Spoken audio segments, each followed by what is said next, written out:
Bonjour à tous et merci d'être parmi nous ce matin. Nous commençons cette édition de la revue de la presse camerounaise par le magazine Afrique Libre qui donne à sa grande une la parole à Judith Yassondé Achidi qui s'exprime au sujet du Cameroun.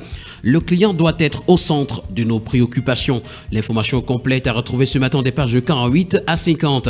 Également à retrouver dans les colonnes du magazine Afrique Libre, Sénégal, Dakar, les 6 axes du projet communal mis en œuvre par Barthélémy Diaz. RCA, le peuple approuve, la Cour constitutionnelle valide, le président de la République promulgue et puis Cameroun, Moulongo Oscar offre une maison de Dieu aux fidèles de l'église évangélique du Cameroun. Toutes ces informations sont à retrouver, mesdames et messieurs, en parcourant ce matin les colonnes du magazine Afrique Libre. Nous continuons avec le quotidien Mutation qui parle de police municipale et titre Galon perdu. Chargé du bon ordre urbain, des agents de ce corps brillent par des déviances souvent porteuses de troubles publics. Le recadrage du MINAT après l'incident mortel de Yaoundé 1er nous a présenté ce matin à la page 5. Spéculation à lire en page 7, 500 sacs de riz saisis. Et puis MTN et Lead One, c'est Victoria United qui est sacré champion du Cameroun. Le quotidien Le Messager, dans sa sortie de ce matin, nous amène dans la commune de Kondombo et nous présente le bras de fer entre les barons du RDPC. En pied de une, on parle de Cameroon Investment Forum, l'heure et l'heure de l'import-substitution. Cela nous a présenté en page 4 des résolutions fortes attendues ce jour à Douala au thème des travaux organisés par l'API, nous renseigne le journal. Le quotidien Capitaux Public Cameroun Tribune, dans sa parution de ce matin, revient également sur cet incident de Yaoundé s'agissant de la police municipale et des mototaxis et nous renseigne que le désordre doit cesser après plusieurs dérapages, dont celui ayant entraîné récemment la mort de 2 personnes dans la commune de Yaoundé 1er. Le MINAT, Paul Atangandi, a recadré cet hier les acteurs et instruit des mesures correctives, notamment formation des agents de police municipale, poursuite de l'identification des conducteurs des mototaxis qui doivent par ailleurs respecter les zones interdites. L'information ce matin est à retrouver à la page 3. Pour le quotidien L'Info à chaud, il est question de faire un tour au Congo-Brazzaville où des Camerounais sont en danger de mort. L'information est à retrouver à la page 10. En page 4, on parle de fraude électorale. Voici comment le vote massif des Camerounais pourrait réduire. Voilà, c'est l'information à retrouver dans les colonnes du quotidien. Le quotidien pour sa part, revenant sur la lutte contre le désordre urbain, nous présente la sonnette d'alarme du MINAT. Pour le tri-hebdomadaire L'Œil du Sahel, on parle du pont sur le fleuve Logon, 77% d'avancement et les freins à la livraison sont présentés ce matin à la page 5. À Marois, on parle du retour à la normale après l'incendie de la Soudécoton. Marcel Taïbé, pour sa part, l'œil ouvert sur l'assassinat des journalistes. Et puis, hôpital régional de Garoua, c'est 36 000 personnes reçues en 2023.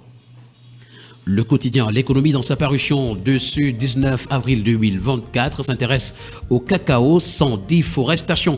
Le Cameroun veut s'arrimer aux exigences de l'Union européenne. Dès le 1er janvier 2025, le pays ne pourra plus exporter ses fèves vers l'Union européenne s'il ne se conforme pas au nouveau règlement européen sur la déforestation. Des initiatives en cours pour l'atteinte de cet objectif nous sont présentées ce matin à la page 3. Le journal Conjoncture économique parle d'électrification rurale ce matin et nous renseigne que ces 1000 localités qui sont connectées par les systèmes solaires photovoltaïques. Gaston Elundou Samba, ministre de l'eau et de l'énergie, a inauguré, c'était le 18 avril 2024, la centrale photovoltaïque des Dibumba dans la région du Sud. La dite centrale, dont la pose de la première pierre a été faite le 17 novembre 2023, a été mise en service. C'est à retrouver ce matin à la page 8. L'hebdomadaire Kamet Presse, dans sa parution de ce matin s'agissant de liste électorale, nous parle de Jean-Pierre Bekolo à contre-courant. Au moment où le pouvoir et l'opposition s'accordent à mobiliser les citoyens à s'inscrire, mobilisation soutenue par plusieurs artistes, le chef du quartier Beaux-Arts pense que ce n'est pas de la démocratie. Le quotidien de la santé, Éco-Santé, pour sa part ce matin, s'agissant de lutte contre les maladies tropicales négligées, nous fait savoir que le ver de Guinée est au centre des assises de Atlanta en Géorgie. Hôpital général de Douala, une campagne de santé gratuite annoncée. Et puis 12e conférence internationale francophone Afra-VIH 2023 ONU-SIDA aux côtés des jeunes engagés dans la lutte contre le VIH-SIDA. Le tri-hebdomadaire Le Témoin, dans sa parution de ce matin, parle de la coopération bilatérale entre le Cameroun et la RCA et nous fait savoir que c'est l'ENAM qui ouvre ses portes à l'administration centrafricaine. La cérémonie de signature de l'accord de coopération entre les deux parties s'est tenue, c'était mercredi 17 avril 2024 à l'École nationale d'administration et de la magistrature en présence de plusieurs membres du gouvernement. Avec le journal Innovation, on parle de MTN Elite One 2023-2024. C'est Victoria United qui est champion du Cameroun. L'équipe de Limbi s'est imposée hier à Douala. Le quotidien d'information républicaine, le drapeau pour sa part ce matin, s'agissant d'électrification rurale, nous renseigne davantage au sujet de l'inauguration de la centrale solaire du Bindoumba. Sous l'impulsion du président de la République, Paul Biya, cette initiative mise en service hier 18 avril 2024 par le ministre de l'Eau et de l'Énergie Gaston Eloundwe Somba marque le début d'une ère de progrès énergétique pour les populations du Djaïlobo.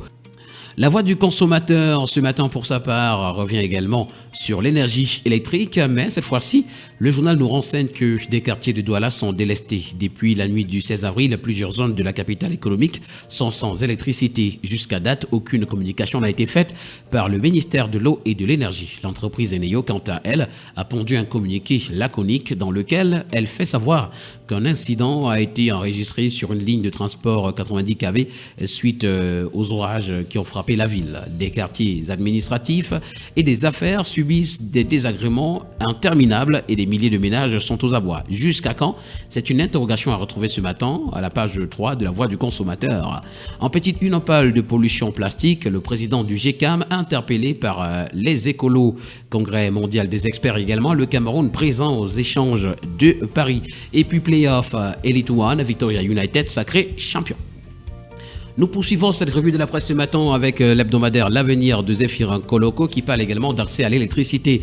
Paul Biya offre une centrale solaire photovoltaïque à la région du Sud, nous renseigne le journal. Prime qualité cacao, c'est Luc Magloire Baga Tangana qui dévoile les contours de la phase 3 ce matin dans les colonnes du journal.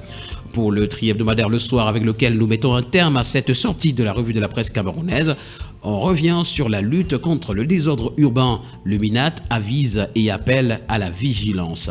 Croisade contre les maladies tropicales négligées également. Le Cameroun se concerte avec les États-Unis d'Amérique.